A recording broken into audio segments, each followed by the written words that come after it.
집회를 준비하시느라고 이렇게 박진희 목사님 너무나 이렇게 수고를 이렇게 하셨습니다. 여러분 중에서 혹시 간증하실 분이 있으신가요? 집회를 통해서 이런 감동이 있었습니다. 이렇게 주님께 영광을 올려드립니다. 우리 교회 조대영 목사님은 그런 말씀을 하시더라고요. 그때 그 성회 때 이제까지는 하나님이 우리의 눈물을 씻어주셨지만 이제는 우리가 주님의 눈물을 씻어드릴 때가 되었다 라는 말에 감동을 받으셨다고 이렇게 하셨는데요. 혹시 여러분 깨달음이나 또 이렇게 좀 와닿았던 이 집회를 통해서 마음에 와닿았던 그런 부분들 혹시 계신가요? 이렇게? 신목사님 말씀하시죠. 집회와 땡과 함께 모든 것을 다 잊어버리고 새롭게 또 좀 나중에 혹시 그런 감동이 있으신 분은 끝나고 또 하시길 바랍니다. 우리 오늘 사도행전 7장에 있는 말씀을 먼저 좀 보도록 하겠습니다. 여러분, 제가 오늘 여러분과 함께 나눌 것은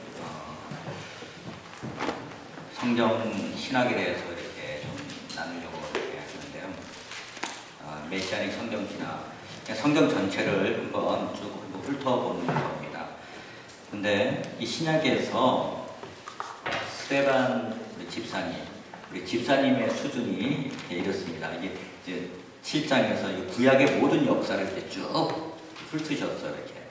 여러분, 이 구약 성경 보기 힘드시다면 이 사도행전 7장을 굉장히 여러분 보십시오. 그러면 이 구약의 전체 어떤 역사를 스데반 집사님이 말씀하신 것을 통해서 압축하고 엑기스와 유언이 되어서 이렇게 나온 그런 말씀이 이 사도행전 7장에 나와 있습니다.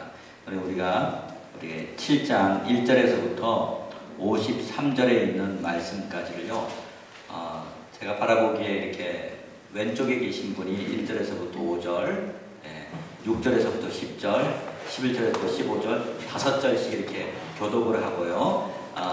그리고 51절, 52절, 53절은 같이 이렇게 읽도록 하겠습니다. 우리 한번 이 구약을 전체 한번 훑어보신다는 의미에서 한번 같이 보도록 하겠습니다. 자, 그러면 1절부터 5절 먼저 읽도록 하겠습니다. 시작.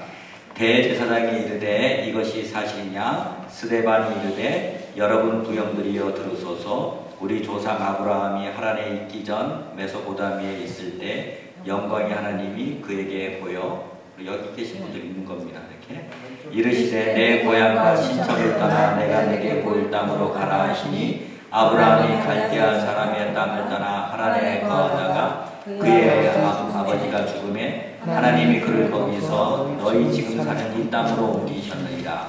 그러나 여기서 발붙일 만한 땅도 유업으로 주지 아니하시고 다만 이 땅을 아직 자식도 없는 그와 그의 후손에게 소유로 주신다고 약속하셨으며, 하나님이 또 이같이 말씀하시되 그 후손이 다른 땅에서 나그네가 되리니 그 땅 사람들이 종으로 삼아 400년 동안을 괴롭게 하리라 하시고, 또 이르시되 돈 삼는 나라를 내가 심판하니 그 위에 그들이 나와서 이곳에서 나를 섬기리라 하시고, 할례를 아브라함에게 주셨더니 그가 이삭을 낳아 여드레 만에 할례를 행하고 이삭을 야곱이 이름을 주셨느니라. 여러 조상이 요셉을 시기하여 애굽에서 팔았더니 하나님이 그와 함께 계셔 그 모든 나라에서 건져내사 애굽 왕 바로 앞에서 승천과 지혜를 주시매 바로가 그들의 그와 가족들의 진짜로 세웠느니라. 그때 애굽과 가나안 온 땅에 흉년이 들어 큰 환란이 있을세 우리 조상들이 양식이 없는지라. 야곱이 애굽에 진입하는 말을 듣고 먼저 우리 조상들을 보내고 또 재차 보내매 요셉이 자기 형제들에게 알려지게 되고 또 요셉의 친족이 바로에게 드러나게 되니라. 요셉이 사람을 보내어 그의 아버지 야곱과 온 친족 75사람을 청하였더니 야곱이 애굽으로 내려가 자기와 우리 조상들이 거기서 죽고 세겜으로 옮겨져 아브라함이 세겜 하몰의 자손에게서 문으로 가지고 산 에돔의 장사되니라. 하나님이 아브라함에게 약속하신 때가 가까우매 이스라엘 백성이 애굽에서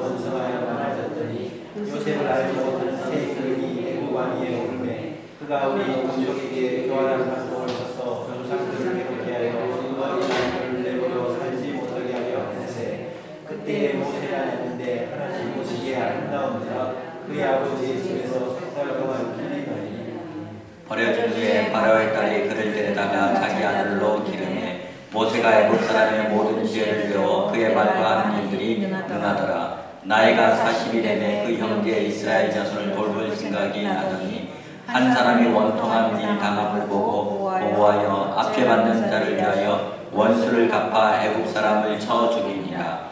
그는 그의 형제들이 하나님께서 자기의 손을 통하여 구원해 주신 것을 깨달으리라고 생각하였으나 그들이 깨닫지 못하였더라. 이튿날 이스라엘 사람들에서 모세가 와서 하시기를 하였는데 너희는 형제이여 제수로 해치하나니 그 동물을 해치는 사람이 모세를 밀어뜨렸는데 누가 너를 관리와 재판장으로 우리에게 세웠느냐 네가 그들을 그 사람을 죽이다 같이 또 나를 죽이려 하니 모세가 이 말 때문에 도주하여 미디안 땅에서 나그네 되어 거기서 아들을 낳았느니 자신의 이참에 진차가 신산 광야 가시나무 불꽃 가운데서 그에게 이르기를 모세가 그 광경을 보고 놀랍게 여겨 알아보려고 가까이 가니 주의 소리가 있어 나는 내 조상의 하나님 즉 아브라함과 이삭과 야곱의 하나님이라 하신데 모세가 무서워 감히 바라보지 못하더라. 주께서 이르시되 내 발의 신을 벗으라. 내가 서 있는 곳은 거룩한 땅이니라. 내 백성이 애굽에서 괴로움 받음을 내가 확실히 보고 그 탄식하는 소리를 듣고 그들을 구원하려고 내려왔노니 이제 내가 너를 애굽으로 보내리라 하시니라. 그들의 말이 누가 너를 관리와 재판장으로 세우느냐 하며 거절하던 그 모세를 하나님은 가시나무 떨기 가운데서 보이던 천사의 손으로 관리와 성량하는 자로서 보내셨으니 이 사람이 백성을 인도하여 들어오게 하고 애굽과 홍해와 광야에서 다시 마시는 기사와 표적으로 보내주시니 이스라엘 자손에 대하여 하나님이 너희 문대로 내서 너와 선지자를 세우리라 하더라. 곧 이 모세가 신에서 말하던 그 천사와 조상들과 함께 광야길에 있었고 또 살아있는 말씀을 받아 우리에게 전하다가 이 사람이라.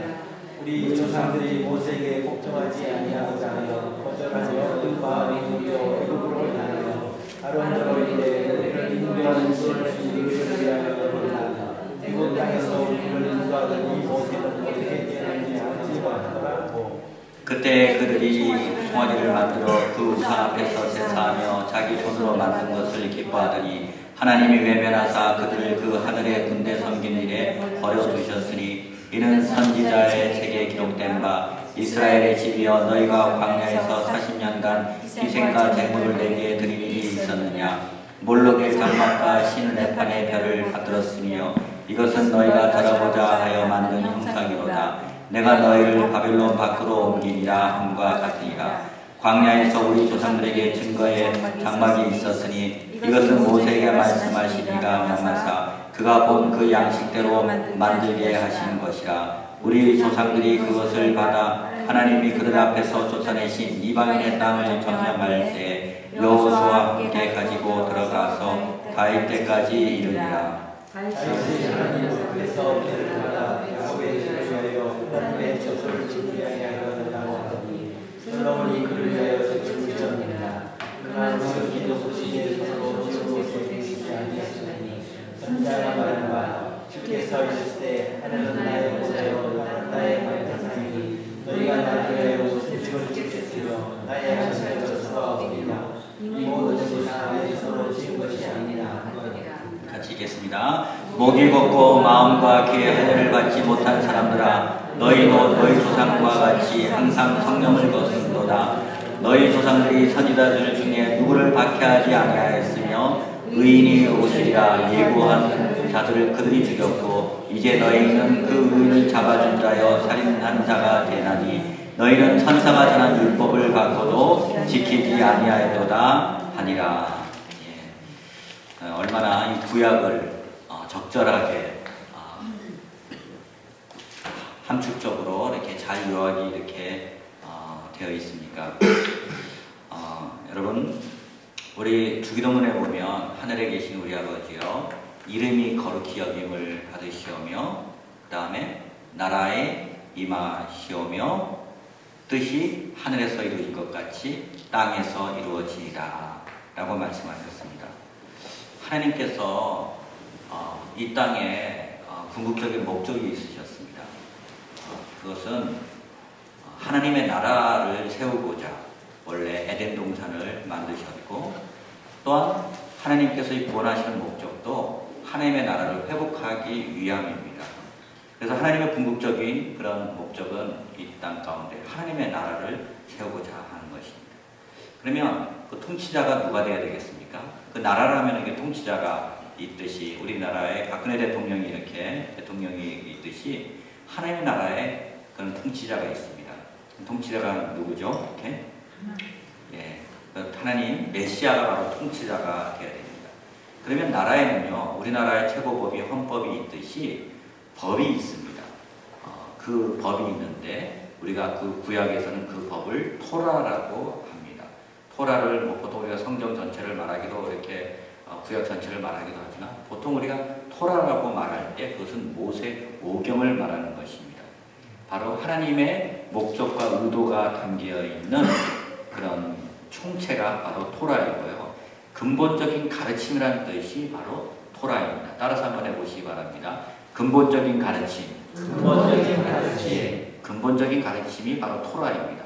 이 토라는요, 그냥 종교적인 것만 가르치기 위한 것이 아니라 정치, 경제, 사회, 문화, 그리고 신앙생활 모든 영역 가운데서 하나님의 나라를 이루시고자 하시는 그 통치 룰이 바로 토라입니다.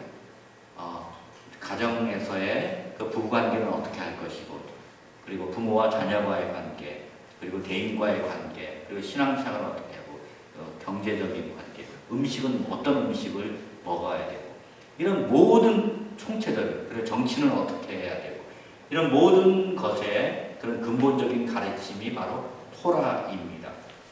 그래서 하나님의 나라가 있으려면요, 물론 통치자가 있어야 되고요, 그리고 법이 있어야 되고, 그럼 백성이 있어야 되지 않겠습니까? 그 백성이 있어야 되고, 그런데 이 하나님의 나라, 이 보를 성취하기 위한 도구가 있는데요, 이 도구는 구약에서는 이스라엘이었습니다. 구약에서는 이스라엘이었고요. 근데 이 신약에 와서 이스라엘뿐만 아니라 그 목적을 이루기 위한 통치 방법이 이스라엘뿐만 아니라 하나가 추가가 되었습니다. 그것이 바로 교회라는 것이 추가가 되어 있습니다. 대체주의 신학에서는 뭐라고 하냐면, 이제 이스라엘의 역할은 끝났기 때문에 이스라엘이 그 하나님의 나라를 위한 그 도구로서 이스라엘은 아니고 교회만이다라고 이야기를 하고 있는 것이 일반적인 우리 한국교회의 그런 신학에 보통 말하는 것인데요. 그러나 이 메시아닉 성경 신학에 있어서는 메시아닉 유대인들이나 이렇게 그 성경을 깊이 아시는 분들은 하나님의 이 도를 그 하나님의 목적을 이루기 위한 그런 도구는 이스라엘과 교회다라는 것입니다. 자, 그러면 이 하나님의 나라를 또 이루기 위한 수단은 그럼 무엇을 통해서 이루느냐 하면은요, 바로 이 언약이라는 것을 통해서 하나님은 그 하나님의 그 목적, 하나님의 나라를 이루십니다. 자, 잠깐 제가 그림을 좀 그려가면서 여러분과 함께 좀 설명을 좀 하도록 하겠습니다. 자, 우리가 창세기 1장, 2장에서 보시면 하나님께서 창조를 이렇게 하십니다. 창세기 1장, 2장에. 근데 그 창조 이후에 인간이 어떻게 됩니까? 타락을 하게 됩니다. 우리가 타락을 보통 fall이라고 이렇게 하는데요. 타락 이렇게 하게 되죠. 이 타락을 하게 되는데요. 이 타락을 하면서 물론 아담과 하와의 타락도 있고, 그 노아 시대 때는 하나님께서 인간을 만든 것을 후회하셨다라고 할 정도로 인간의 그런 타락상이 보이고요. 그리고 하나님께서 기회를 주셨음에도 불구하고 그 후에 또한 바벨탑 그런 사건으로 인해서 3장에서부터 11장까지 보면은 인간의 타락상이 전부 다 나타납니다.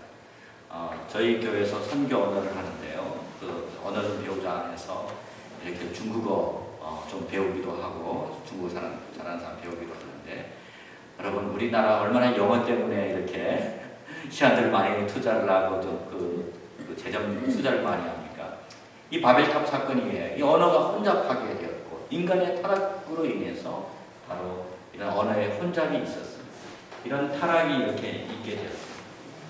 그러다가 하나님께서 이 하나님의 나라를 회복하기 위해서 창세기 12장에서 하나님께서 한 사람을 부릅니다. 갈대아우르, 오늘날 이란의 그 동남쪽에 있는 갈대아우르에서 하란으로 이라크의 북서쪽으로 부른 후에 나중에 이제 오늘날의 그 이스라엘 땅으로 그 가나안 땅으로 부르셨는데요. 창세기 12장에서 하나님이 한 사람을 통해서 하나님의 그 목적을 하나님의 나라를 이루시기 위해서 섬세하게 세밀하게 준비하고 계시는 그 하나님의 손길을 보게 됩니다. 그래서 하나님께서 창세기 12장 1절에서도 3절까지 약속을 하십니다. 천하 만민이 너로 인하여 복을 받으리라.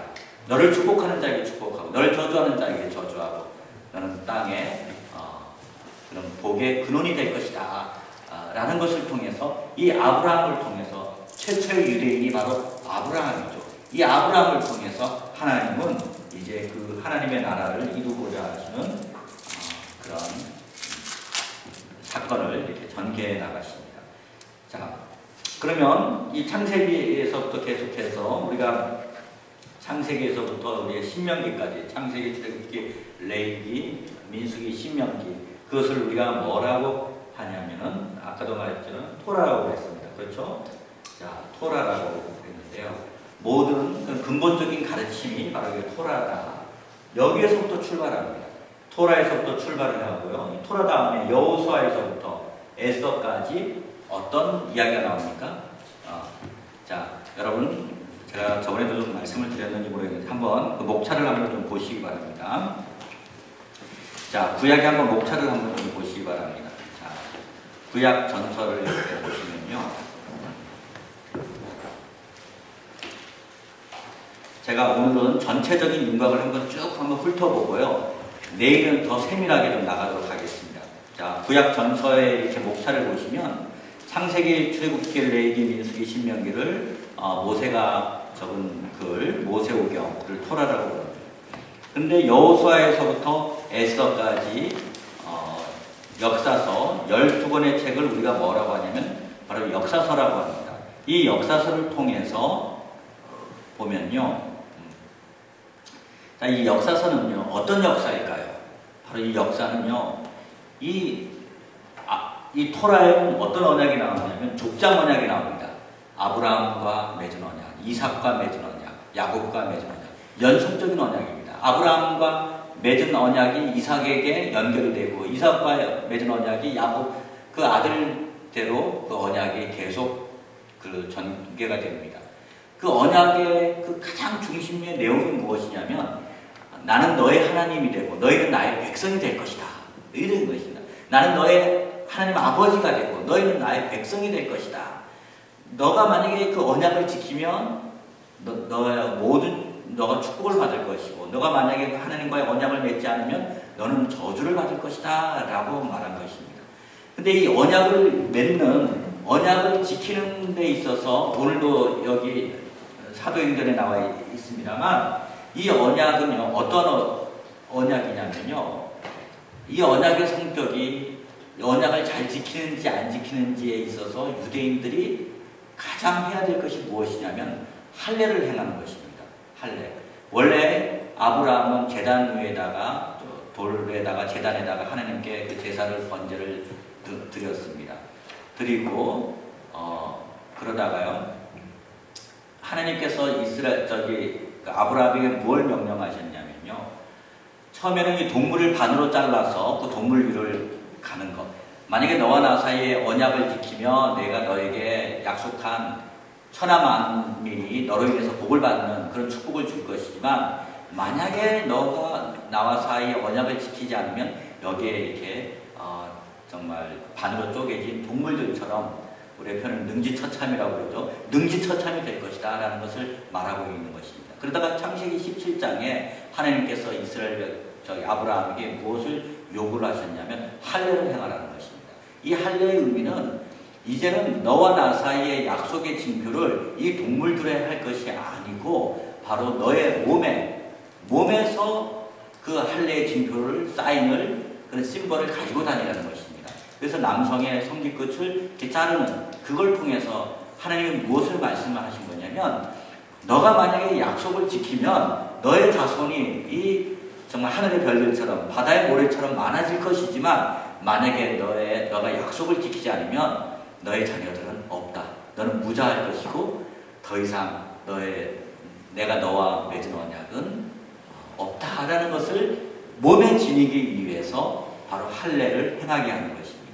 그렇기 때문에 이 할례는요, 아브라함이 그래서 이삭이 태어난 지 8일 만에 그 할례를 행하는 것은 바로 하나님과 맺은 언약의 상징과 심벌과 그런 징표로서 바로 이 할례를 통해서 그 언약을 나타내는 그런 어떤 협정을 맺는 하나의 몸에 지니고 다니고 있는 심벌이 바로 할례인 것입니다. 그래서 할례의 언약인 것입니다. 그래서 이스라엘 백성들에게 중요한 것이 바로 이게 할례고요. 그 다음에 안식일을 지키는 것. 민수기에 보면은요, 안식일날 나무를 이렇게 베러 간 사람, 주스러 간 사람들이 주스러 간 사람이 나중에 돌로 맞아 죽거든요. 이 안식일을 지키느냐 안 지키는 것은 무엇이냐면 하나님의 언약을 지키느냐 안 지키느냐의 어떤 행동으로 이렇게 보이는 겁니다. 이건 그냥 끄세요. 이렇게 나중에 이렇게 조금 있다가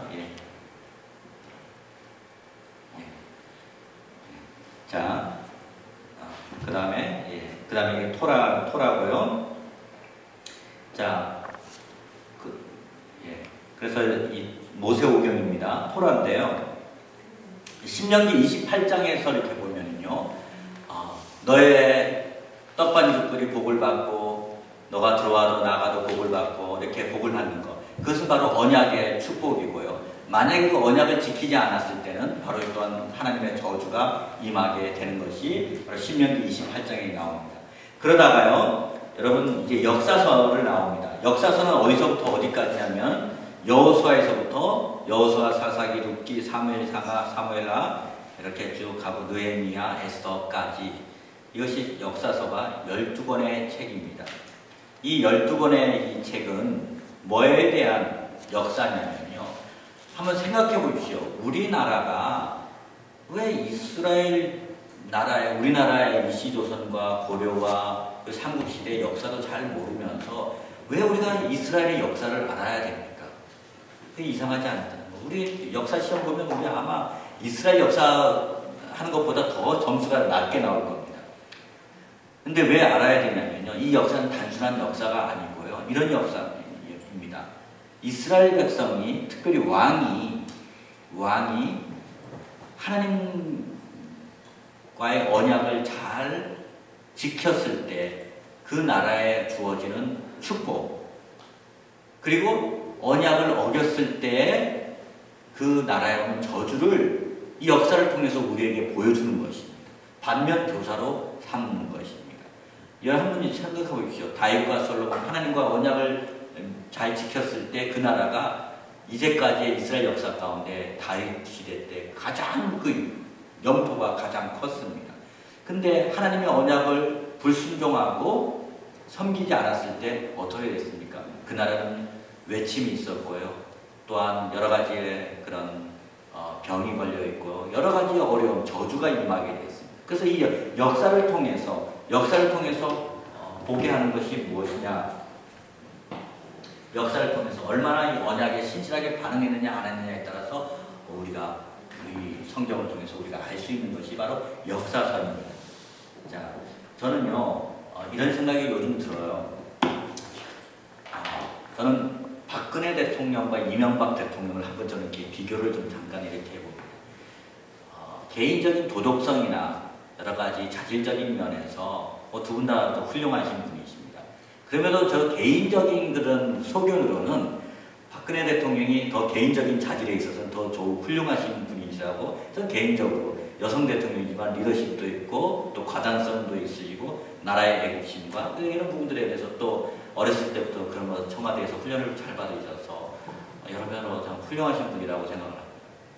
그럼에도 불구하고 또 한편으로 생각하는 것은 이명박 대통령 그 재임 시기를 한번 이렇게 볼 때 나라에 어려움이 있고 개인적으로 위기의 코너에 이렇게 몰릴 때마다 어떤 그런 사건이 터질 때마다 그 다음 사건이 딱 터져서 그 전번에 있던 사건이 무마되는 경우를 제가 한두 번이 본 것이 아니고 정말 너무나 많이 이렇게 봤습니다. 그래서 제가 그런 생각을 했어. 야, 저분은 정말 중보 기도하시는 분이 정말 많은가 보다. 그리고 부모님 쪽부터 이렇게 기도를 많이 쌓여서 그런지 어려울 때마다 그 위기 상황을 하나님이 정말 도와주시는구나 하는 그런 생각을 제가 그 재임 끝나는 시간까지 그걸 느꼈어요. 그러면서 제가 이렇게 박근혜 대통령이 정부를 이렇게 보면서 야, 정말 이 박근혜 대통령도 정말 중보가 정말 많이 필요하구나. 이 부모 쪽부터 기도가 많이 안 쌓여있고 또 이 중보가 이명박 대통령보다 좀 혹시 덜 하는 건 아닐까 하는 그런 생각이 들어요.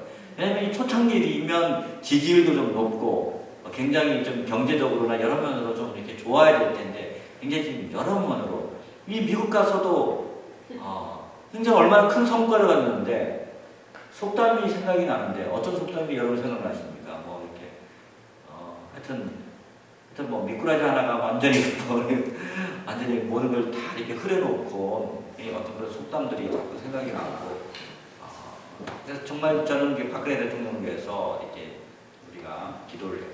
근데 이 역사를 통해서 보면 이 집안의 가장이 중요하고요, 나라의 그 지도자가 중요하고요, 그런 회사의 사장님 중요하고, 근데 그 사람이 얼마나 언약에 있어서 신실하게 반응을 하느냐에 따라서 그리고 반응하지 않느냐에 따라서 이 나라가 좌지우지되는 것을 볼 수가 있습니다. 근데 그 기본이 무엇이냐면 바로 이 토라에 근거한 것입니다. 언약에 근거한 것입니다. 언약에 얼마나 신실하게 왕이 반응했느냐, 백성들이 반응하지 않느냐. 자, 그 다음 나오는 그 책들이 무슨 책입니까? 시가서가 이렇게 나옵니다. 시가서가 욥기, 시편, 잠언, 전도서, 아가서가 나오는데 이것도 사실 보면 다른 책이 아니라 얼마만큼 이 하나님의 언약을 찬양을 한 것이고요. 욥기 같은 시편 같은 것에서도 언약에 대해서 하나님을 찬양할 뿐만 아니라 욥기 같은 경우에도 욥은 어떻습니까? 끝까지 하나님의 언약을 놓지 않고 인내하면서 끝까지 지켰을 때 마지막에 더블 블레싱의 그 축복을 주신 걸 보는 거 아니겠습니까? 더블 블레싱. 하나님께서 끝까지 정말 순종하는 그런 사람들에게 하나님이 주시는 축복을 욥을 통해서 보여주는 것이고요. 욥기, 시편, 잠언, 전도서, 아가서가 또한 이것도 그 언약에 대해서 하나님을 찬양하는 책이 바로 시가서입니다. 그리고 자, 이사에서부터 이 말라기까지 선지서 17권의 이렇게 책이 있습니다. 자, 선지서 17권, 이게 시가서고요. 그 다음에 선지서 책이 17권의 책입니다. 선지자들의 행하는 것은 무엇입니까? 두 가지입니다. 두 가지. 선지자들이 하는 역할은 두 가지인데요. 여러분, 우리가 교회 그 오중 사역을 할 때, fivefold ministry를 할 때, 우리에게 손가락의 비유를 합니다. 에베소서에 하나님께서 교회에 5가지의 그 직분 은사를 줬는데, 사도, 선지자, 복음 전하는 자, 목사, 교사. 이 사도는요, 모든 손가락의 선지자나 이런 상징하는 이런 지문과 이 사도는 지문끼리 이렇게 맞부딪힐 수가 있습니다. 근데 여러분, 선지자나 복음 전하는 자, 혹시 여러분 지문끼리 이렇게 맞부딪힐 수 있습니까? 네, 보통. 그리고 복음 전하는 자는 손가락이 가장 깁니다. 다른데 멀리 가서 사람들을 데리고 오는 역할이고요. 목사는요, 손가락 중에서 바로 이 손가락이 목사는 교회와 결혼하는 사람입니다. 놀아도 교회 근처에서 놀아야 되고 이렇게 교회와 이렇게 결혼하는 사람이에요. 그리고 보통 그걸 목자라고 그러고요. 교사는 목자 옆에 교사의 은사를 가지고 있고 새끼손가락을 바로 이 교사의 은사를 가지고 있습니다. 근데 이 선지자는 이게 뭡니까? 포인트 핑거라고 이렇게 하는데 가르치는 겁니다. 이 뭐는 지적하는 거. 왕들께 나가서 담대하게 지적을 하는 겁니다. 당신 잘못했어. 나단 선지자가 다윗에 가서 그 비유를 들으면서 잘못했어. 그리고 많은 그런 선지자들이 왕 앞에 나가서 잘못했어 하는 그런 지적하는 그런 손가락입니다. 근데 여러분이 뭘 지적하는 것입니까? 그 기준이 무엇입니까? 예, 언약이고 그리고 이 토라의 근거에서 그것을 어겼다는 것에 대해서 지적을 하는 것, 손가락이 바로 이 포인트 핑거. 이게 뭐라고 한국말로 뭐라고 하죠? 이렇게 검지. 예. 이거는 약지인가요? 약지. 예. 중지. 예. 엄지, 검지, 중지, 약지. 예. 새끼 손가락이에요. 자, 그리고요, 그것이 한 가지고요. 그 다음에 또 하나는 이 선지자가 해야 되는 이 역할이 무엇이냐면 바로 이게 방향을 제시하는 것입니다. 이 길로 가십시오. 이 길로 가십시오라고 어떤 길을 제시하는 것이 바로 방향을 제시하는 것이 바로 선지자가 해야 되는 그런 일입니다. 자, 그것이 바로 이렇게 구약에서 이렇게 쭉 가다가요. 자, 예레미야서 31장을 한번 보도록 하겠습니다. 예레미야서 31장 1102쪽에 한번 보도록 하겠습니다. 1102쪽에 1102쪽에 31장 31절에서부터 33절에 있는 말씀, 우리 한 목소리로 같이 읽겠습니다. 여호와의 말씀이니라. 보라, 날이 이르리니 내가 이스라엘 집과 유다 집에 새 언약을 맺으리라. 이 언약은 내가 그들의 조상들의 손을 잡고 애굽 땅에서 인도하여 내던 날에 맺은 것과 같지 아니할 것은 내가 그들의 남편이 되었어도 그들이 내 언약을 깨뜨렸음이라. 여호와의 말씀이니라. 그러나 그날 후에 내가 이스라엘 집과 맺을 언약은 이러하니 곧 내가 나의 법을 그들의 속에 두며 그들의 마음에 기록하여 나는 그들의 하나님이 되고 그들은 내 백성이 될 것이라. 여호와의 말씀이니라. 여러분, 이 언약의 공식이 있습니다. 그것은 무엇이냐면 나는 그들의 하나님이 되고 그들은 내 백성이 될 것이다. 근데 이 언약은 어떤 언약입니까? 새 언약이라는 언약입니다. 근데 이 새 언약은 누구한테 먼저 주었습니까? 새 언약을 보면 31절에 보면 보라, 날이 이르니 내가 이스라엘 집과 유다 집에 새 언약을 맺으리라. 자, 이스라엘과 유다 집에 새 언약을 맺는다는 것이. 근데 이 언약은 내가 그들의 조상들의 손을 잡고 애굽 땅에서 인도하여 내던 날에 맺은 것과 같지 아니할 것은 내가 그들의 남편이 되었고 그들이 내 언약을 깨뜨렸습니다. 여호와의 말씀입니다. 그러나 그날 후에 내가 이스라엘 집과 맺은 언약은 이러니 내가 나의 법을 그들의 속에 두며 그들의 마음에 기록하여 나는 그들의 하나님이 되고 그들은 내. 하여튼 하나님의 법을 어떻게 한다고요? 마음에 새기게 하겠다는 것입니다. 그것이 바로 이 새 언약의 약속입니다. 자, 우리 잘 아는 에스겔서 36장에 있는 말씀을 좀 보도록 하겠습니다. 자, 36장. 자, 이 말씀. 36장 26절에서부터 28절까지 1208쪽에 1208쪽에 36장 26절에서부터 28절까지 같이 읽겠습니다. 또 새 영을 너희 속에 두고 새 마음을 너희에게 주되 너희 육신에서 굳은 마음을 제거하고 부드러운 마음을 줄 것이며 또 내 영을 너희 속에 두어 너희로 내 윤례를 행하게 하리니 너희가 내 길을 지켜 행할지라. 내가 너희 조상들의 준 땅에서 너희가 거주하면서 내 백성이 되고 나는 너희 하나님이 되리라. 자, 여기서 보시면 새 영을 주시겠다. 너희 속에 두고 새 마음을 너희에게 주되 너희 육신에서 굳은 마음을 제거하고 부드러운 마음을 줄 것이다. 내 영을 주겠다. 여러분, 이것이 새 언약의 약속입니다. 여러분, 그럼 복음이라는 것은 무엇인가? 여러분, 천국 복음은요, 좋은 소식입니다. 잘 아시다시피 굿뉴스입니다. 네, 한번 따라서 한번 해보시기 바랍니다. 먼저 제가 이 정의를 한번 읽어보도록 하겠습니다. 천국 복음은 좋은 소식인데 그것은 우리가 하나님의 명령을 순종하고 하나님의 나라에 들어갈 수 있도록 하나님께서 생명과 능력을 성령으로 말미암아 우리에게 부어주신다는 좋은 소식입니다. 그러니까 이 복음이라는 것은 좋은 소식인데요. 우리가 하나님의 말씀을 지킬 수 있도록 또 하나님의 나라에 들어갈 수 있도록 말씀도 주실 뿐만 아니라 하나님께서 생명과 능력을 성령으로 말미암아 우리에게 부어주셔서 그 하나님의 말씀을 지킬 수 있도록 해주시는 것이 바로 천국 복음이라는 것입니다. 그러니까 내가 어떤 하나님의 말씀을 지키고 뭐 하는 것이 아니라요.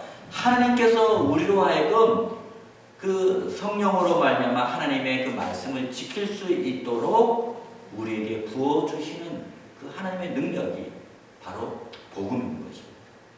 우리에게 말씀을 지킬 수 있도록 우리에게 말씀을 주시고 또한 성령을 부어주셔서 우리로 하여금 그 하나님의 그 말씀을 지킬 수 있도록 주시는 것, 이것이 바로 복음인데요.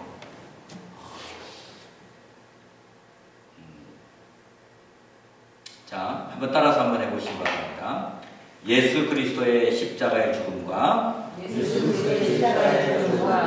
부활로 말미암아 성령의 놀라운 능력에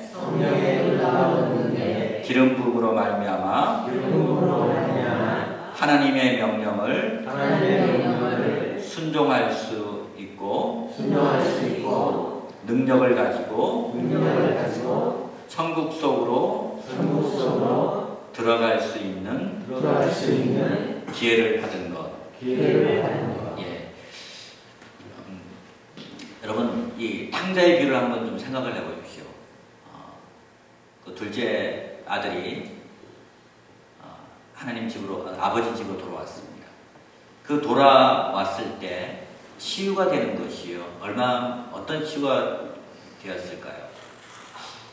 먼저 하나님 아버지와의 관계가 이렇게 치유되었습니다. 아버지와의 관계가 치유됐고요. 또한 가족들과의 관계가 이렇게 치유되었습니다. 또한 그 외국 타지 생활을 살면서 육신의 병과 먹고 잘 영양실조로 인해서 어떤 육체적으로도 굉장히 아팠을 겁니다. 육신의 병이 치유가 되고요. 그리고 외국에서 그런 음란한 생활하고 영적으로 그래서 아무것도 영적으로 안 좋았을 것입니다. 그래서 어떤 귀신의 어떤 축사도 이렇게 되었을 것이고요. 죄에서 또한 승리하게 되고요. 또 이 공동체라는 그 가정이라는 공동체로 또한 들어가게 되고요. 또한 가족 안에서 서로를 사랑하게 되는 것. 이것이 다 이 관계 안으로 다시 하나님의 아버지 안으로 들어갔어요. 언약 안으로 회복되었을 때 그 탕자가 누리는 그런 회복들을 가지겠습니까? 바로 이 복음이라는 것은 이 자녀가 한 것은 그냥 아버지 집으로 돌아간 것밖에 없습니다. 돌아간 것밖에 없는데 그 회복된 것은 이런 놀라운 회복들이 있게 된 것입니다. 자, 이 선지서가 이렇게 되어 있고요. 자, 그러다가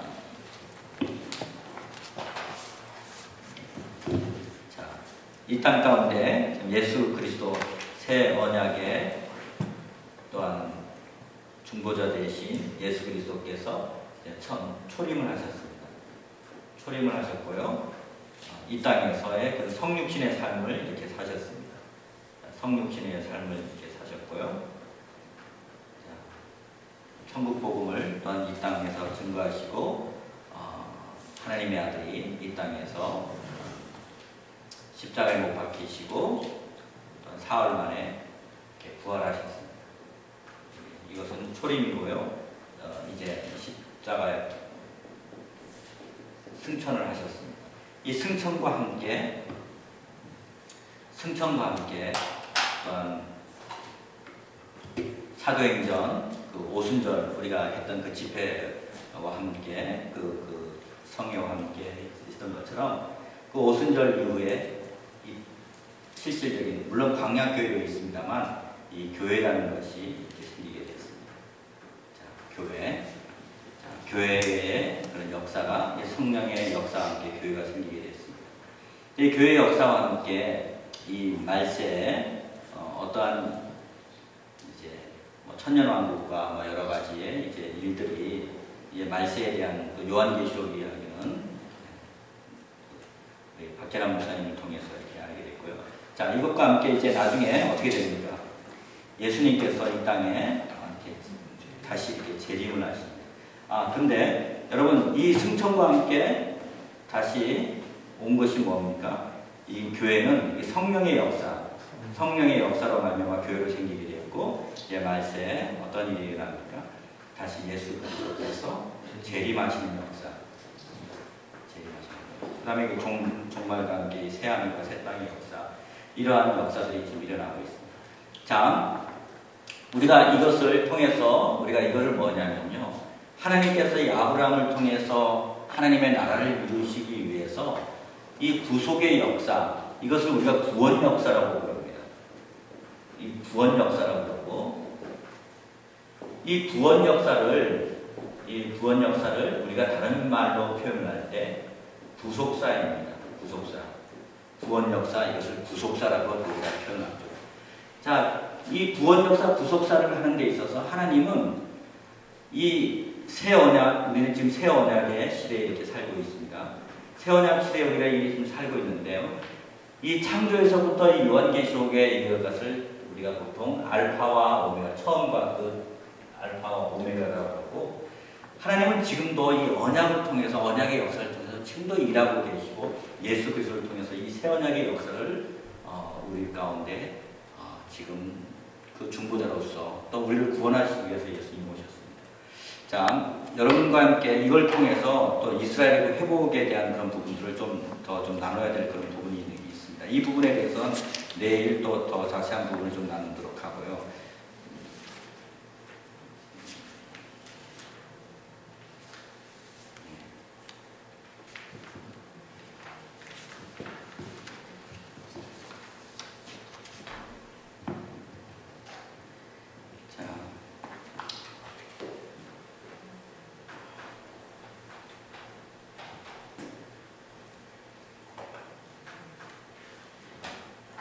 자, 여러분 먼저 그 신약 전서 목차를 한번 좀 보시기 바랍니다.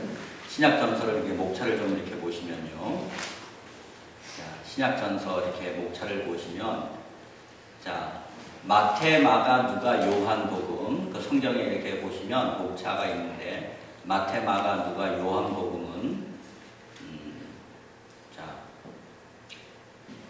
이것은 무엇에 대한 이유냐 하면, 구약에 있어서 이 모세오경의 이 토라에 대한 부분이 옛 언약의 가장 근본적인 가르침이라면, 새 언약의 가장 근본적인 예수 그리스도의 그 생애와 삶과 죽음을 통해서 가장 중요한 것이 무엇이냐면, 이 신약의 새 언약의 근본적인 가르침이 바로 이 마태, 마가, 누가, 요한복음에 나타나 있습니다. 그리고 이 사도행전을 통해서 무엇을 나타내는 것이냐면, 이 사도행전은요, 구약에 있어서의 역사와 같이 신약의 역사를 나타내는 것입니다. 역사서와 같이 나타나는 것입니다. 여러분, 이 신약의 역사서를 통해서 무엇을 보여주고 있냐면, 이 사도행전을 통해서 이 새 언약을 받아들인 사람들에게 나타나는 축복.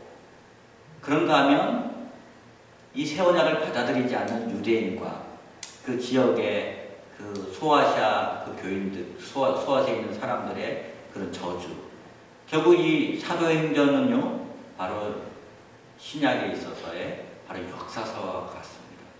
그래서 여러분, 이 사도행전을 계속 읽어다 보면요, 하나님, 아니 예수 그리스도를 받아들이는 사람의 축복, 그리고 그 영생의 축복, 그 받아들이지 않는 그 사람들의 이말 저주를 우리는 구약의 역사서처럼 우리가 이 사도행전을 통해서 신약의 역사를 볼 수가 있습니다. 그런 다음에 로마서에서부터 유다서까지는 21개의 서신서인데요. 21개의 서신서를 통해서 우리가 볼 수 있는 것은 이 그 구약에 있어서 선지서처럼 예수 그리스도의 그 새 언약에 대해서 가르침을 잘 반응하는 그런 교회들에게 있어서의 축복과, 근데 보통 교회들이, 여러분 모든 교회가 문제가 있지 않습니까? 근데 이걸 통해서 이 로마서에서부터 유다서까지 이르기까지 이것이 나타내는 것은 무엇이냐면, 다시 이 새 언약 안으로 돌아오라는 것입니다. 잘못한 것에 대해서 지적을 하는 것이고요. 그리고 어떤 방향으로 가라고 제시를 하는 것인데, 그 결국 무엇을 말하냐면 그리스도의 법으로, 이 그리스도의 법이라는 것은 이 모든 법은 이 토라에서부터 출발하고 예수님께서 율법을 폐하러 오신 분이 아닙니다. 율법을 완전케 하러 오신 분이 바로 예수님이십니다. 그래서 그 완전케 하신 그 그리스도의 법대로 삶을 살라고 선지서의 역할을 하는 것이 바로 로마서부터 유다서의 교회들과 일반 서신과 목회 서신과 옥중 서신을 통해서 교회들이 촉구하는 서신서와 같은 그런 선지서와 같은 역할을 하는 것이 이 21개 서신서의 역할이라는 것이죠. 그렇기 때문에 여러분이 역사서 다음에 시가서 다음에 나오는 이 여기 선지서처럼 오늘날 이 교회가 저는 이번에 정말 제 마음 가운데 왔던 그 말씀 구절이 오순절 성회 때 왔던 말씀 구절이 영광스러운 교회, 그 에베소서 5장 26절인가요? 에베소 5장 26절에 있는 것처럼 26절 27절에 있는 말씀처럼 영광스러운 교회, 점도 흠도 없는 그런 영광스러운 교회로 회복되기를 원하시는 그 주님의 마음이 에베소 교회 그 사도 바울이 말하는 것처럼 이 21개 서신서를 통해 새 언약 안으로 바로 하나님의 근본적인 가르침으로 다시 돌아오기를 위해서 교회들에게 촉구하시는 그런 말씀으로 저에게 다가왔고 그 말씀이 저에게 굉장히 감동으로 왔습니다. 여러분 에베소서 5장 한번 읽어볼까요? 그 말씀 제가 오늘 이번 주일날에도 제가 인용을 했던 그런 말씀이에요. 에베소서 5장 26절 27절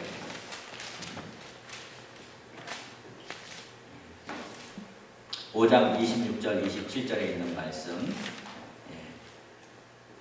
같이 읽도록 하겠습니다. 이는 곧 물로 씻어 말씀으로 깨끗하게 하사 거룩하게 하시고 자기 앞에 영광스러운 교회로 세우사 티나 주름 잡힌 것이나 이런 것들이 없이 거룩하고 흠이 없게 하려 하심이라. 이것이 바로 사도 바울의 마음이지만 이 사도 바울이 선지자 같은 마음으로 이 교회들을 회복시키려고 하는 그런 마음입니다. 오늘날 이 교회들 제가 어제 미국에서 오신 목사님이랑 장시간 이야기를 했는데요. 미국의 경제가 정말 많이 어렵다고 합니다. 근데 어려운 이유가 여러 가지 있습니다. 경제가 그냥 어려운 것이 아니라 그 목사님은 그런 근본적인 원인이 그런 것 같아요. 하나님의 교회의 권위가 실추되고 하나님의 말씀대로 살지 않으려고 하는 그런 사람들이 많고 그 영적인 그런 권위가 상실되면서 결국 이 미국에 어려움이 있지 않나라고 그 목사님은 그렇게 진단을 하더라고요. 그것뿐만 아니라 여러 가지 이유가 있겠지만 그 목사님은 그렇게 이야기를 하십니다. 마찬가지로 우리 한국교회도 이런 거룩하고 흠이 없는 그런 그리스도의 신부로서 회복이 되기 위해서는 바로 이 선지서와 같은 이 21개의 선지서를 이 서신서를 통해서 우리 교회가 어떻게 나아가야 될 것인가를 잘 봐야 되겠습니다. 그 다음에 요한계시록은 무슨 말씀입니까? 요한계시록은요 예레미야와 에스겔 선지자가 새 언약에 대해서 말씀하신 것처럼 그 말씀과 그 성령의 능력으로 그 말씀을 지키고 회복될 것 그리고 새 언약에 대해서 예언한 말씀처럼 이 요한계시록을 통해서 말씀하신 것은 다시 예수 그리스도가 재림을 하신다. 다시 오실 것이다. 라는 완성에 대한 그런 말씀이 바로 요한계시록의 말씀입니다. 자, 그러면서요, 우리가 사도행전에 이렇게 2장부터 이렇게 좀 보면, 자, 교회의 세태와 회복이라는 측면, 내일 제가 이거를 나눠드리도록 하겠습니다. 유인물을 나눠드릴 텐데요.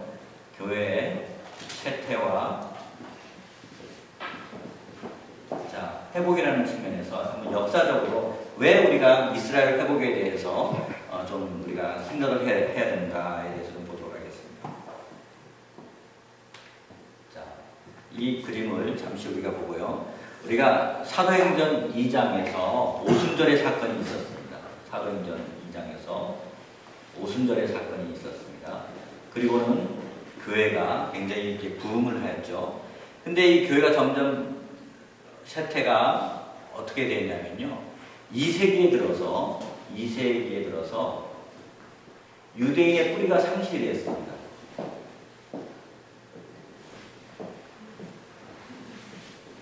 뿌리가 상실됐습니다.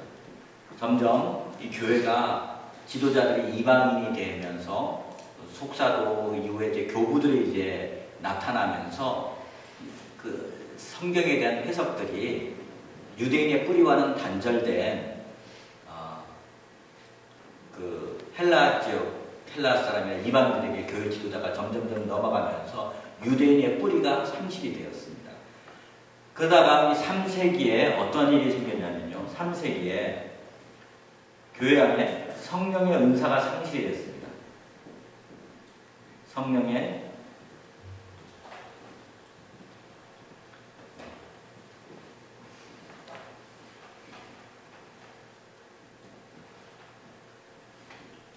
교회 안에 치유하고 축사하고 예언하고 하는 그런 은사들이 점점 이 교회 안에서 상실이 되었습니다. 그러다가 이제 4세기에 들어가서 어떤 일이 이렇게 있게 되냐면요. 4세기에 들어가면 교회 안에 성령께서 움직이는 운행하는 그 홀리 스피릿이 무빙하는 그런 운행이 상실이 4세기경에 되었습니다. 성령이 교회 안에 임재하는 성령 운행이 이런 또 상실이 되었습니다. 교회가 점점 제도권이 되어가고 있고요. 제도권이 되어가면서 교회가 그런 건물들은 아름답게 지었지만 점점점 교회가 점점점 타락해 들어갔고 그 다음에 그것들이 중세 종교개혁이 일어나기까지 계속 그런 일들이 있으면서 그 후에 뭐가 상실이 되냐면 말씀의 권위가 상실이 됐습니다. 말씀의 교회가 교회 안에 상실이 되고 어떤 예식은 발전이 되었고 그런 것은 있었지만 그리고 헬라어로 성경이 기록이 되어 있고 라틴어로 성경이 기록되어 있었고 그리고 다른 나라 말로서는 그 성경을 볼 수 없고 사제들만 그 성경을 볼 수 있고 이러다 보니까 어떤 일이 됐습니까? 사람들이 말씀이 너무 모르는 거예요. 그냥 성당에 가서 그냥 예배를 보는 것으로 그것으로 만족할 수밖에 없고 물론 출판업도 발전이 되지 않았습니다만 그 상황적으로 그런 말씀의 권위가 상실이 되었습니다. 그러다가 말씀의 권위가 상실이 이렇게 쭉 되다가 1517년에 역사적으로 어떤 일이 일어났습니까? 1517년에 종교개혁이 일어났습니다. 종교개혁이 일어나면서 무엇이 회복이 됐냐면 말씀이 회복이 되었습니다. 솔리 스크립처, 오직 말씀, 오직 믿음 뭐 이런 거로 해서 이 16세기 초에 말씀이 이렇게 회복이 되었습니다. 말씀이 이렇게 회복이 되었고요. 그 다음에 이것과 비교를 하면서 이렇게 좀 봐야 됩니다. 그 다음에 또 어떤 일이 일어나겠냐면 17세기와 18세기에 18세기에 어떤 일이 일어나냐면 이 부흥이 회복이 됐습니다. 부흥 어떤 부흥이냐? 예를 들어서요 퓨리탄이라는 어떤 그런 청교도적인 운동이 일어나게 되고요. 그 다음에 요한 웨슬레를 통한 그런 감리교 운동도 일어나고요. 그런 감리교 운동도 일어나고 영적인 각성 운동들이 이렇게 일어나게 되었습니다. 영적 각성 운동이 일어나면서 이런 부흥이 이렇게 일어나게 됐습니다. 이 16세기에 이렇게 말씀이 이렇게 초에 말씀이 17세기에 부흥이 이렇게 이때 청교도, 감리교, 메소디스트라는 그런 운동들, 그런 영적 각성 운동들이 17세기, 18세기에 일어나게 되었습니다. 그 다음에요, 1850년도에 잃어버렸던 바로 성령의 은사와 오중사역의 회복이 1850년 이후에 일어났습니다. 성령의 은사가 상실된 것이 3세기경이었는데요. 성령의 은사와 오중사역의 저기 글자가 오중입니다. 오중사역의 회복. 틀지 마세요. 그죠? 내일 유인물로 아직 그 오자가 있으니까요. 성령의 사역과 그 다음에 오중사역이 이렇게 회복이 이렇게 되었습니다. 예, 1850년에 성령연사 오중사역이 회복이 되었고요. 그 다음에 점점 어떤 일이 일어나냐면 1900년도 초에 유대인의 뿌리를 다시 찾는 운동들이 20세기 초부터 이렇게 일어나기 시작했습니다.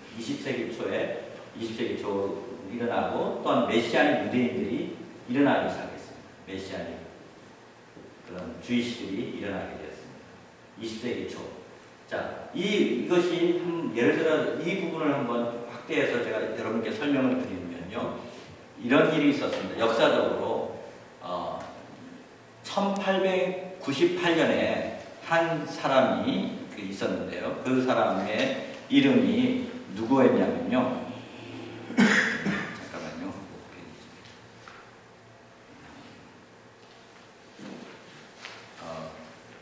이 데오도로 데오도로 헤르츠라는 그런 사람이 있었는데, 이 사람이 1898년에 스위스 바젤에서 시온주의 연합회의를 이렇게 개최를 하였습니다. 스위스 바젤에서. 근데요, 그 시온주의 연합회의는 어떤 것이냐 하면은 그 유대인 땅에 그 팔레스타인 지역에 유대인 국가를 건설하는 것이 목적인 그 시온주의 운동이 일어나게 되었습니다. 자, 그러면서 그 시온주의 운동이 일어나면서 1948년 딱 50년, 그 회의를 개최한 50년 후니까 1948년 5월 14일 날 그 이스라엘이 회복을 하게 되었습니다. 여러분, 딱 그 50년 만에 회복이 되었다고 그 1898년에 이 사람이 시온주의 연합 회의를 했는데, 50년 만에 그 일이 딱 성실된 걸 보면서 제가 어떤 생각이 들었냐면, 그 50이라는 것이 성경에서 신년이지 않습니까? 모든 묶인 것이 돌아오고 종살이가 이렇게 회복이 되고, 하여튼 그런 것이 있으면서 포기하지 않고, 하나님의 뜻이라면 포기하지 않고 붙잡고 나가면 하나님이 이루신다라는 것이 저희를 조사를 하면서 좀 생각이 참 들더라고요. 자, 그러면서 이때부터 어떤 운동이 됐냐면, 영국과 러시아를 중심으로 또 유대인들을 고토로 돌려보내야 된다라는 그런 운동들이 일어나기 시작을 했습니다. 그런데 이때부터 이 유대인의 뿌리 운동이 일어나면서부터 1900년도, 여러분, 이스라엘의 회복과 이 교회의 회복에 어떤 연관성이 있다는 겁니다. 그냥 있는 것이 아니라 하나님께서 이스라엘은 이스라엘대로 회복을 시키면서 교회는 교회대로 회복시키는 그것이 같이 연관성이 있다는 것을 우리가 봐야 됩니다. 어떤 연관성이 이렇게 있냐면요, 이것입니다. 그때요, 1904년도에 어떤 일이 있었냐면 웨일즈의 부흥운동이 있었습니다. 1904년도에 웨일즈의 부흥운동이 있었고요. 1905년도에 인도의 카시아 부흥이 있었고요. 1906년도에 미국의 아주사 거리에 부흥이 있었습니다. 아주사 거리에 어떤 흑인 목사님이시고 잘 걷지 못하고 눈이 안 보이는 그분에게 성령이 임하여서 완전 미국의 그 아주사 제 거리를 거기 우리 수련회로 갔었던 그런 지역인데, 거기서 큰 부흥이 이렇게 있었습니다. 그 아주사 거리는요, 뭐냐면 그냥 그 당시에는요, 그 길거리를 그냥 블록을 걸어가면 성령이 임하여서 막 방언이 터지고 갔던 그런 것이 바로 아주사 거리였습니다. 1906년도에 아주사 거리 그 부흥이 있었고, 그 다음에 1907년도에 바로 평양 대부흥이 있었던 것입니다. 그리고 1908년 중국 호난성 부흥이 있는데, 한번 생각해 보십시오.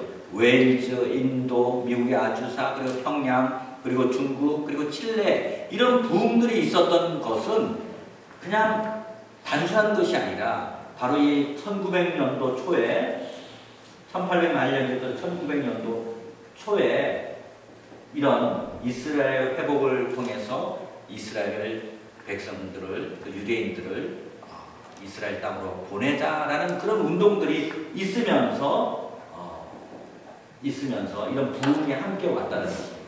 그 다음에 1948년 5월 14일 이스라엘 독립, 이스라엘 독립이 있었습니다. 이스라엘이 이스라엘대로 그러한 일이 있었고요. 교회사적으로는 어떠한 일이 있었을까요?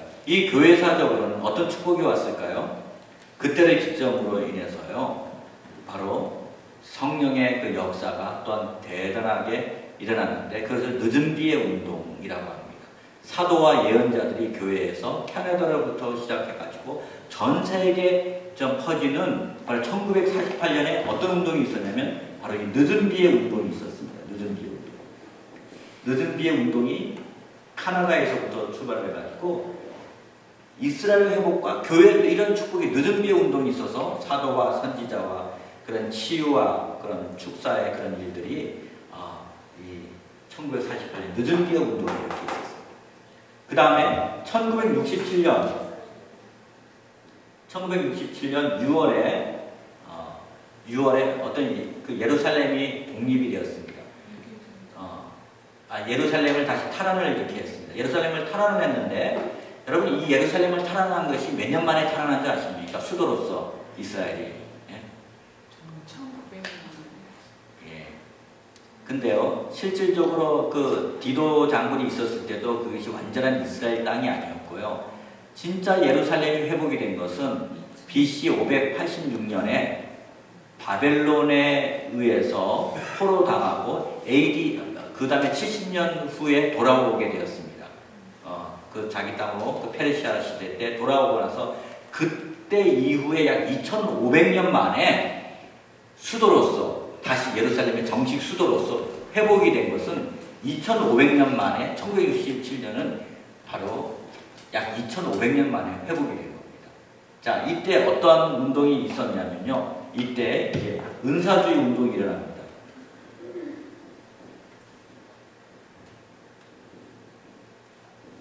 예, 은사주의 운동이 바로 이때 일어났는데요.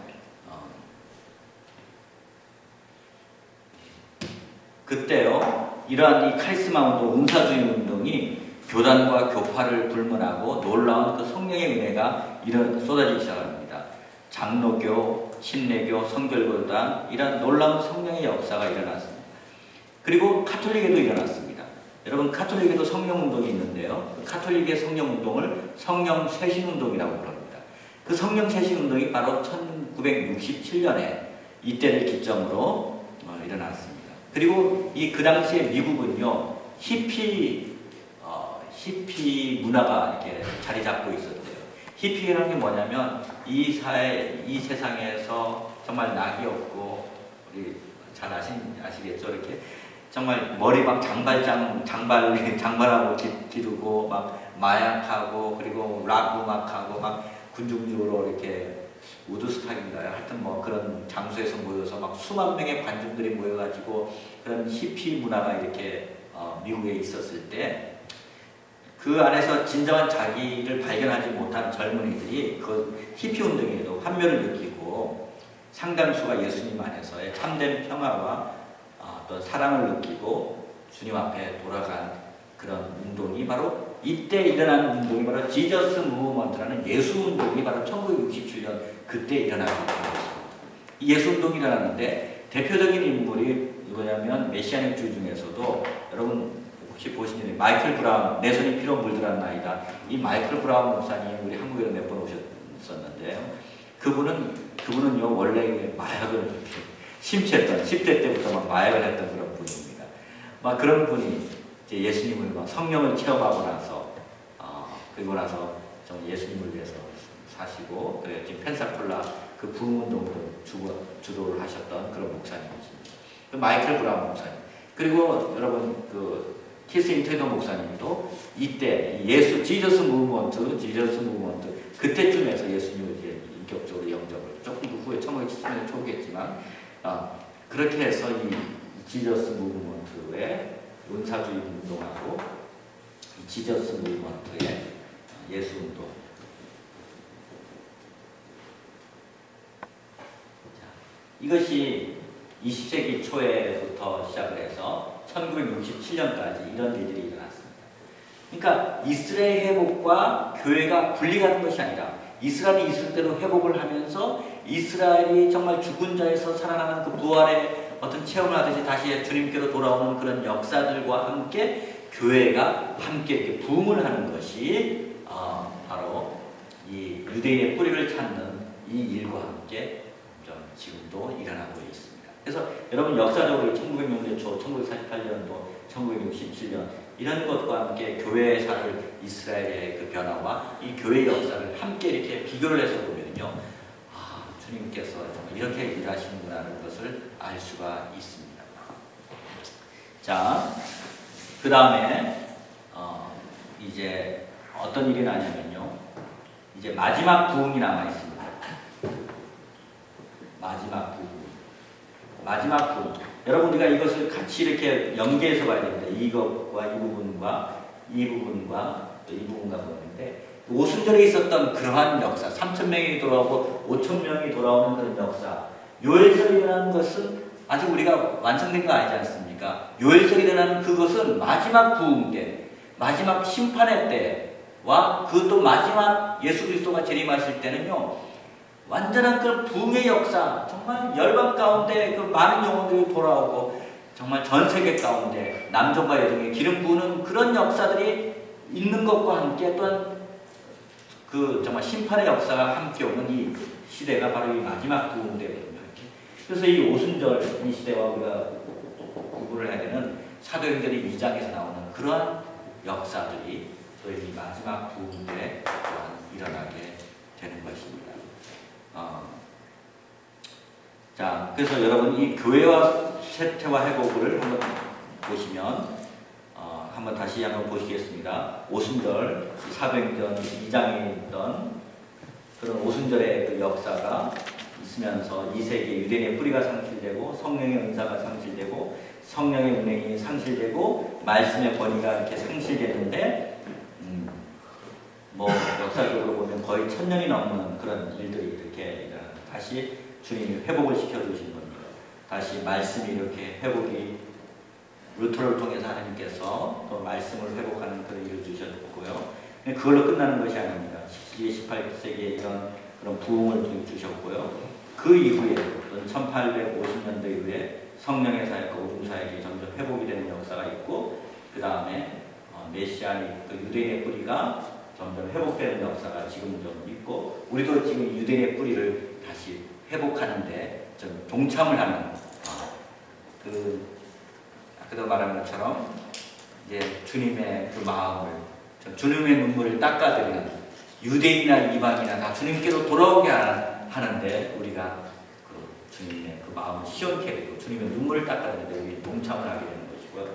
이제 대출수의 이 그레이트 하베스트의 마지막 부흥의 때가 이제 이것과 함께 지금 남아있는 것입니다. 우리는 지금 이 유대인의 뿌리의 회복과 함께 이 마지막 부흥을 위해서 지금 달려가게 되고, 그러면 종말이 이렇게 오게 됩니다. 내일 또 제가 이렇게 또 하겠지만요, 또 한 번 또 강조를 이렇게 하게 되면요, 이것과 함께 내일 제가 이거 유인물로 해서 나눠드리겠습니다.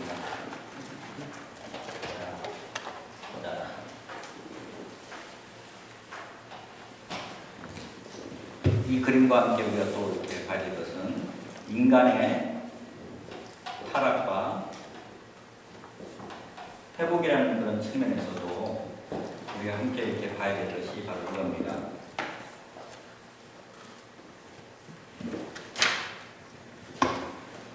자, 인간의 타락과 회복이라는 측면에서, 자, 하나님께서 원래 만들었던 그런 원래 원형이 에덴 동산, 하나님의 나라의 그 원형이 바로 에덴 동산이었습니다. 그런데 타락을 하게 되었죠. 타락을 하고, 자, 노아의 홍수가 있었습니다. 노아의 홍수 사건을 통해서 인간의 그 홍수 이후에 인간 수명이 단축이 되었습니다. 단축. 뭐 노아가 900몇 세를 이렇게 살고 했는데 그 이후로는 단축이 되었습니다. 이 왜 단축이 되었을까? 여러분 그 이유를 아십니까? 몇 가지 이유가 있어요. 그 궁창 위에 그 물이 이렇게 쏟아지면서 어떤 자연계의 어떤 변화를 하면서 인간의 그 수명이 이렇게 단축이 되었고요. 그런 설도 있고요. 또 창조과학에서는 이렇게도 이야기를 하더라고요. 이 홍수 이후에 그때 살아남은 그런 사람들이 그 노아의 가족들이지 않습니까? 그러다가 이 근친상간 간에 결혼을 하고 이렇게 이러다 보니까 인간의 수명이 단축되었다. 뭐 그렇게 이야기를 또 창조과학에서 어느 스탠퍼드 대학의 어느 교수가 또 그렇게 이야기를 하는 것을 또 기록에 있는 것도 제가 보게 되었습니다. 자, 그러다가 이런 상태에서 하나님께서 이스라엘과 언약을 맺었습니다. 이스라엘과 언약, 아브라함과 언약을 통해서 맺게 되었고요. 자, 이것이 다시 어떻게 인간의 타락, 이 영어로는 이 교회 쇠퇴와 회복이라는 이걸 회복은 레스토레이션이고 이 타락과 이 쇠퇴는 다 디클라인입니다. 같은 것을 제가 이렇게 해석을 한 것입니다. 자, 이스라엘과 이 언약을 맺은 이것이 언제 회복이 되었냐면 예수 그리스도의 그 십자가의 그런 사건을 통해서 새 언약을 이 사도행전 2장에서 이제 완성을 하신 것입니다. 예수 그리스도의 십자가의 죽음과 부활과 성령의 부어짐으로 인해서 이제 우리 인간이 하나님의 말씀을 바로 성령의 능력을 통해서 지킬 수 있고 바로 하나님의 언약을 지킬 수 있도록 하나님이 도와주신 것은 이 오순절을 통해서 완성이 되어 있는 이 사도행전 2장의 그런 사건을 통해서 새 언약이 되었고요. 그 다음에 예수 그리스도의 재림과 함께 재림과 함께 인간의 수명이 단축되었던 인간이 이제 영원한 생명을 얻게 되었습니다. 예수 그리스도의 재림과 함께 물론 믿음으로 인해서 우리가 계속 영생을 얻게 되지만 재림과 함께 우리는 인간의 이것과 비교를 하게 되면 인간의 수명이 이렇게 다시 회복이 되었고요. 그 다음에 이제 이후에 이제 천년 왕국이 있게 되고요. 천년 왕국 후에 마지막 반역이 이렇게 있죠. 사단의 그 마지막 반역이 이렇게 있게 되고, 그 다음에 이 에덴 동산이 회복된 것처럼 새 예루살렘. 자, 신천신지가 바로 에덴 동산과 함께 이렇게 회복이 되는 그러한 회복된 나무. 자, 인간의 타락과 회복이 우리가 내일 다시 한번 보겠습니다. 이렇게 회복이 되는 역사가 이렇게 있게 되는 것입니다. 자, 우리가 제가 이게 전체적인 윤곽을 이렇게 말씀드리려고 오늘 이렇게 했습니다. 우리가 다른 건 못더라도 이 두 도편은요, 우리가 좀 정확하게 인식을 좀 이렇게 하고 이 교회의 쇠퇴와 회복이 어떻게 하는지 이 도표를 가지고 나중에 더 보충할 거 보충을 하시고 또한 인간의 그 타락과 그런 회복을 통해서도 예수 그리스도의 십자가를 통해서 인간이 어떻게 다시 회복이 되는 문제에 대해서 이런 것들을 잘 알기를 이렇게 바랍니다. 혹시 질문 있으신가요? 이렇게? 저 교회 쇠퇴와 회복 예. 도표를 좀 해서 나눠줄 수 있어요? 예, 그래서 내일 지금 PPT를 좀 잘해서 내일 말씀드리고요. 내일 인쇄문을 이렇게 해서 나눠드리고요. 이제 강의물도 제가 요약을 해서 나눠드리려고 하고 있습니다.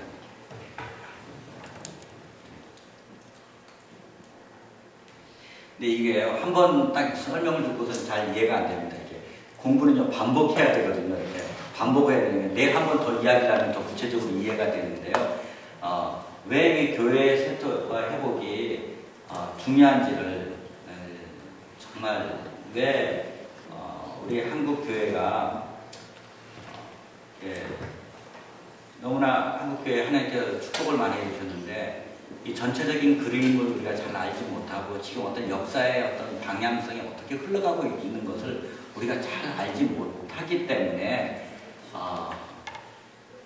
전체 지도를 우리가 잘 모르고 주님께서 성령이나 섭리가 어떻게 좀 운행하고 계시는가를 우리가 알지 못하기 때문에 너무나 그 좁은 시야 안에서 거기에 집착을 하고 있고 큰 그림을 우리가 못 보는 것 같아요. 이렇게. 그래서 저는 여러분에게 그 짧은 시간 내에 여러분에게 좀 나눠드리고 싶은 것은 좀 큰 그림 안에서 여러분이 나중에라도 공부를 하실 때 이 큰 그림 안에서 공부를 하시고 또 다른 강사님들 말씀하실 때 이런 역사를 통해서 하나님이 어떻게 인도를 하시는가를 보시면요. 어떤 집회든 또 어떤 말씀을 듣더라도 이런 성경 전체 제가 하고자 하는 것이 여러분 공부를 할 때 성경 신학이 있고 조직 신학이 있고 뭐 선교 신학이 있고 많은 신학이 있고 그 모든 공부가 예수 그리스도를 중심으로 해야 되는데요. 우리가 이 성경의 어떤 전체 창세기부터 요한계시록까지 어떤 전체적인 하나님이 어떻게 역사하시는 것을 우리가 정확하게 알 때 우리가 부분적으로 채권 또 부분적으로 장을 볼 때 우리가 정확하게 알 수가 있습니다. 그래서 제가 공부를 하다가 저는 그 번역도 했지만 성경 신학을 분명하게 좀 제시를 해야 되겠다. 그래서 제가 요즘 공부하고 있는 부분이 계속 이 전체적인 그림을 여러분에게 제시를 해드리고 싶고 또 저도 그런 측면에서 공부를 요즘 하고 있습니다. 그래서 여러분 함께 좋은 자료 있으면 나눠주시고요. 내일 이어서 이런 부분들을 더 자세하게 좀 더 깊이 좀 나누도록 하겠습니다. 자, 질문 없으시면 끝나고 질문하시고요. 네, 시간이 됐습니다. 기도하고 이렇게 마치도록 하겠습니다. 하나님 아버지 감사 영광을 주님 앞에 올려드립니다. 하나님 정말 하나님은 우리를 하나님의 나라의 백성으로 삼아 주셨습니다. 정말 우리가 하나님 나라 들어가려고 하는 것이 아니라 하나님께서 우리를 하나님 나라의 백성 삼아 주시고 메시아가 우리의 통치자가 되어 주시고 하나님께서 언약의 말씀을 우리에게 주셨습니다. 하나님, 우리가 이 언약에 더욱더 신실하게 반응하는 자 되기를 원합니다. 하나님, 그래서 이 하나님의 목적을 이루는 데 있어서 함께 동참하기를 원합니다. 하나님의 은사와 부르심에는 후회하심이 없다고 말씀하셨습니다. 그 주님의 은사와 그 부르심에 더욱더 신실하게 반응하는 그런 백성들 되게 하여 주시고 이러한 가르침들을 통해서 더욱더 하나님을 깊이 알아가고 주님의 사역에 동참할 수 있는 자들 될 수 있도록 도와주시옵소서. 감사드렸고 예수님의 이름으로 기도드립니다. 네.